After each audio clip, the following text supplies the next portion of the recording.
welcome once again to the video. In this one, I thought I would have a little look at one of the old newspapers that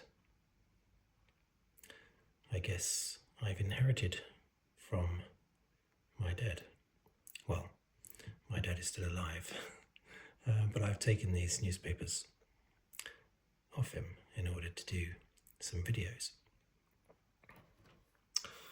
I think my mum would be pleased to see the back of them, to be honest.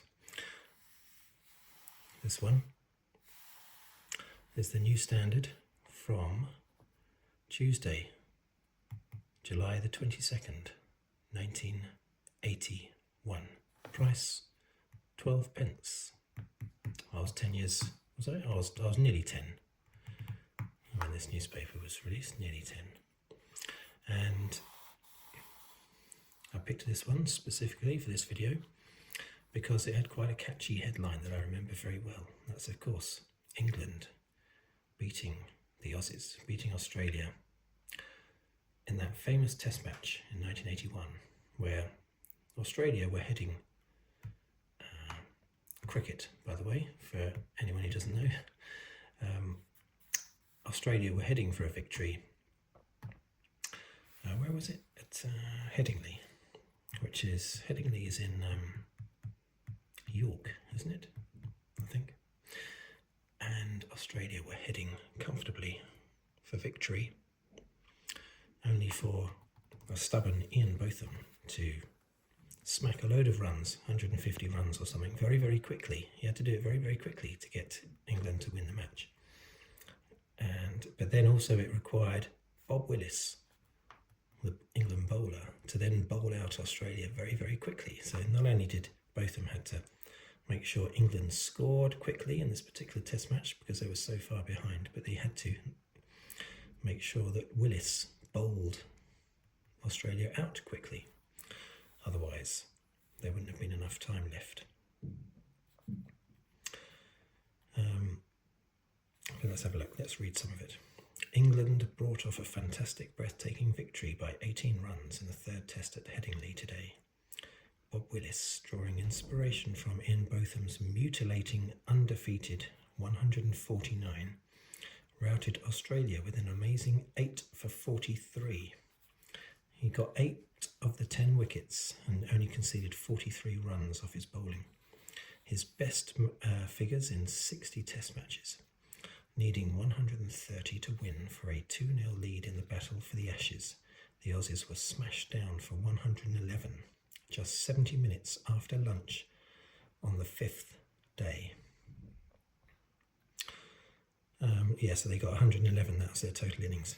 It was only the second time in Test history that a side has come from behind to win after following on. The only previous instance was nearly 90 years ago, when Stoddart's England side won by 10 rounds in Australia in 1894-95. So it probably has happened since 1981. That's quite a long time ago. England, of course, had a supremely record-breaking test match victory against Pakistan recently. They also had followed by two massive defeats against Pakistan, but they had a record-breaking victory against Pakistan in many different ways. I think the recent match against Pakistan, I think that was the first time that a side had lost by an innings when scoring 500 runs in that first innings, and yet they still lost by an innings because England hit more than 800. Anyway, that's a different test match. So I remember this test match. It made Bob Willis, but especially Ian Botham, a hero, basically. And it's on the front page. It's not on the sports section at the back. It's on the front page.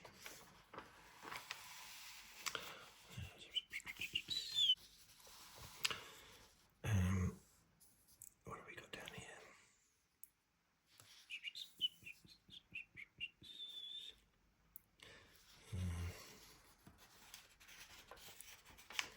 Anything else? else exciting in here? Job list total goes up to 2,851,000. Lots of adverts. Giraffe. No newspaper edition would be complete without a giraffe, of course. Monty sticks his neck out for a date. Monty the giraffe stepped quite happily into a crate at London Zoo today. He could afford a casual shake of his long neck to the 4 other males he was leaving behind. Excellent. What a story.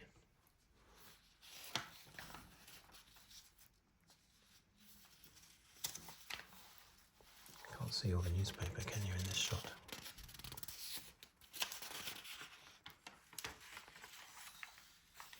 I hope the focus is not messed up by me. Ah, there we go. Okay. Don't think that's a genuine picture of Nessie. I don't think so.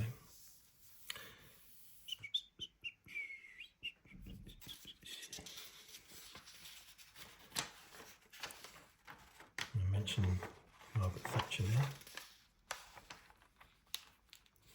A copy of Lady Di's wedding dress. That's obviously not Lady Diana, Princess Diana. There's Princess Diana over there.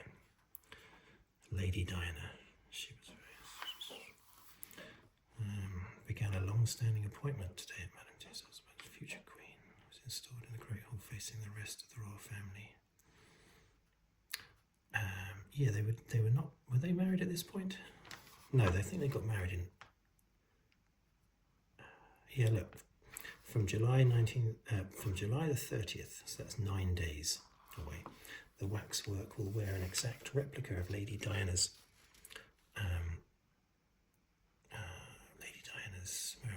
Lady Diana's wedding dress, made especially for Madame Tussauds by designers David and Elizabeth Emmanuel. Okay. So, does that mean she was married on the 30th of July? So, I remember being on holiday with my parents in Corfu when they were married, Charles and Diana. The Pope. Oh, this was the assassination attempt. Yeah, see, I remember this. The man who tried to kill the Pope. I remember that. Nowadays, everyone's trying to kill everyone. So things like that don't stand out so much these days.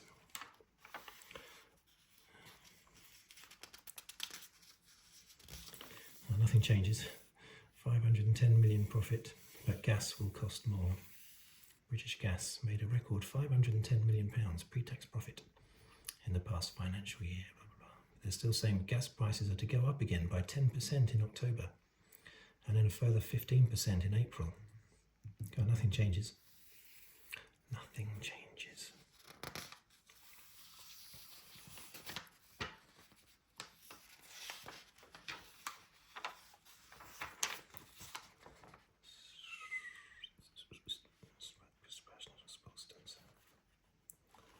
What's this? Sporting offer on Sebastian and Co.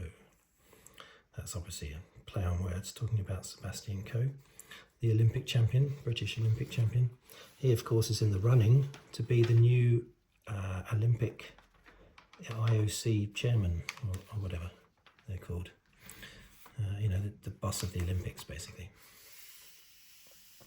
International Olympic Committee chairman. He's in the running for that with a few others.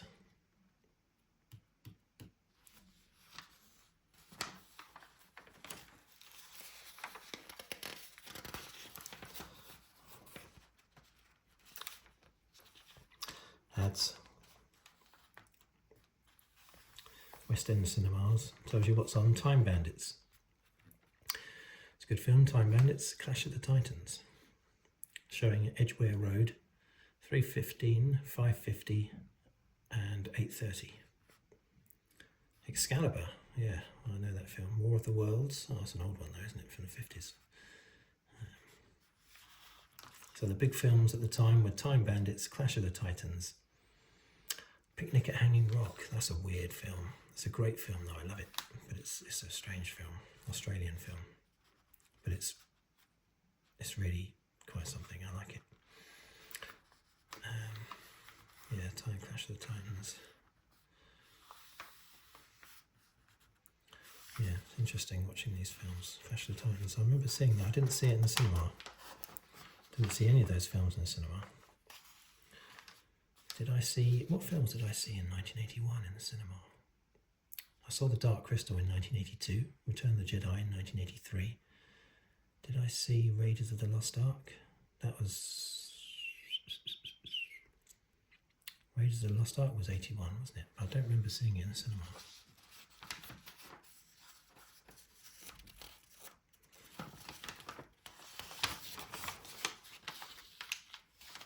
More adverts.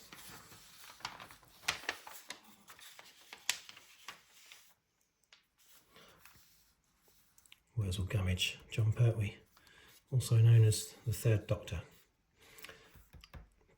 I used to watch that a lot when I was a kid.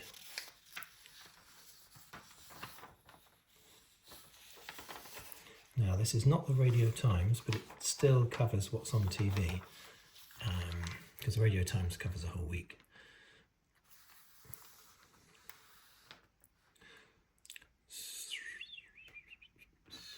Jim Davidson Show, George and Mildred.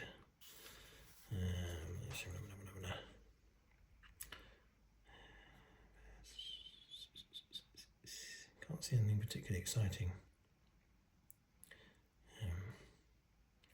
Back then, TV-wise, nothing was exciting, whilst at the same time, everything was exciting. There was not really anything exciting on the TV, but because there wasn't a lot to choose from, it was all exciting. I remember when early morning TV first started. Good Morning Britain, Good Morning, what was it called? Was it called Good Morning Britain or something on BBC, and ITV was TVAM, I think. And I found that started at 6 o'clock in the morning. I thought it's amazing. TV is starting at 6 o'clock in the morning. But, you know, it was the sort of things that kids shouldn't be interested in. But because it was TV, I found it interesting. Let's read my allow for delays and disruptions when travelling tomorrow, and above all, continue to believe that relatives and close associates have neither your determination nor your breadth of vision, and therefore it is no use getting hot under the collar. I don't remember if I had any problems getting to school the following day.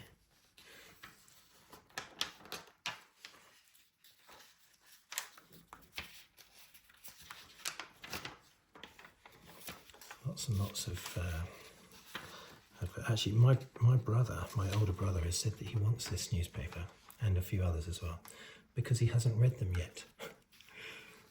He's still catching up on his newspapers. He's about 45 years behind.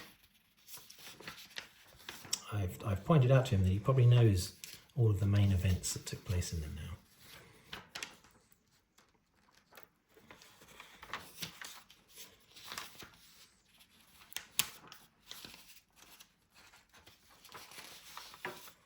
There's the sports pages, which Mike Braley, he was the England captain, wasn't he? At the time for England, wasn't he? Or had he been replaced at that point? I'm not sure.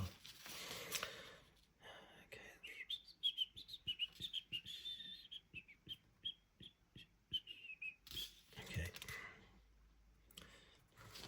There was no particularly exciting headlines there, apart from, continuing from England's success in the Test match. Willis swings it. 8 for 43 is his Test best.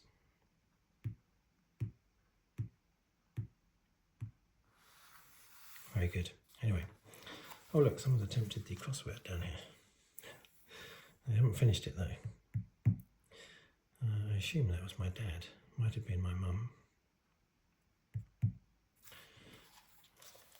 I will give it to them, basically. Give it back to them to complete. Okay, so there we go.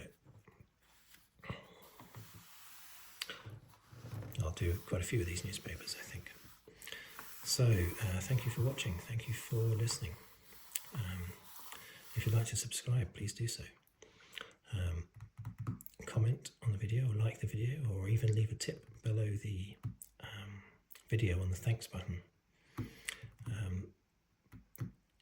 The tips that I've received, graciously received, basically. Thank you very, very, very much.